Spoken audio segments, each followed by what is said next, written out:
Hello everyone, welcome to Drishti Judiciary's Law MCQs program.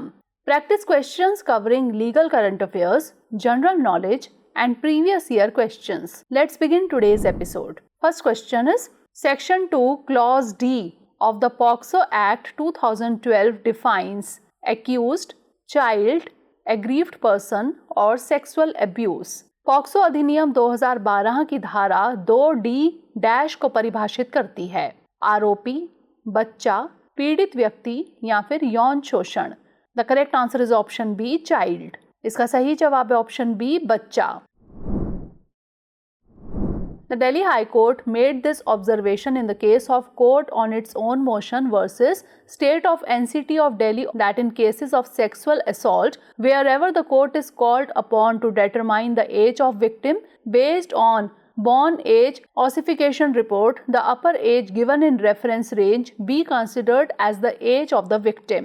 The definition of a child under Section 2, Clause D of the POCSO Act 2012, any person below the age of 18 years. Delhi उच्च न्यायालय ने court on its own motion बनाम NCT of Delhi राज्य के मामले में यह टिप्पणी की जिसमें कहा गया कि यौन उत्पीड़न के मामलों में जहां भी अदालत को हड्डी की आयु अस्थिरकरण रिपोर्ट के आधार पर पीड़ित की उम्र निर्धारित करने के लिए कहा जाता है और संदर्भ सीमा में दी गई ऊपरी आयु को पीड़ित की उम्र माना जाना चाहिए। पॉक्सो अधिनियम 2012 की धारा 2D के तहत बच्चे की परिभाषा में 18 वर्ष से कम आयु का कोई भी व्यक्ति शामिल है।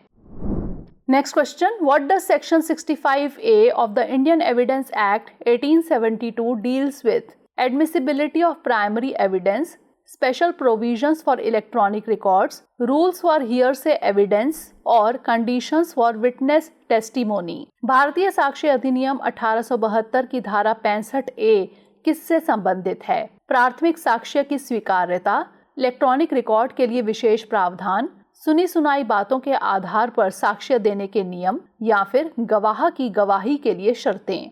The correct answer is option B, special provisions for electronic records. इसका सही जवाब है ऑप्शन बी, इलेक्ट्रॉनिक रिकॉर्ड के लिए विशेष प्रावधान। Recently, the Delhi High Court held this in the case of Dell International India Private Limited versus Adil Firoz and others that the WhatsApp conversations cannot be read as evidence without there being a proper certificate as mandated under the Indian Evidence Act 1872. Section 65A of the Indian Evidence Act 1872 deals with special provisions regarding evidence related to electronic records. हाल ही में दिल्ली उच्च न्यायालय ने Dell International India Private Limited बनाम अदील फिरोज एवं अन्य के मामले में यह माना कि व्हाट्सएप पर हुई बातचीत को भारतीय साक्ष्य अधिनियम 1872 के तहत अनिवार्य उचित प्रमाण पत्र के बिना साक्ष्य के रूप में नहीं पढ़ा जा सकता है। भारतीय साक्ष्य अधिनियम 1872 की धारा 65A इलेक्ट्रॉनिक अभिलेखों से संबंधित साक्ष्य के संबंध में विशेष प्रावधानों से संबंधित है। Next question, what does section 96 of the CPC deal with? Execution of decrees, interim orders, right to appeal from original decrees और review of judgments. CPC की धारा 96 किससे संबंधित है? आदेशों का क्रियान्वयन, अंतरिम आदेश, मूल आदेशों के विरुद्ध अपील का अधिकार या फिर निर्णयों की समीक्षा। The correct answer is option C, right to appeal from original decrees. इसका सही जवाब है ऑप्शन सी, मूल आदेशों के विरुद्ध अपील का अधिकार। Section 96 of the Civil Procedure Code deals with appeals from original decrees.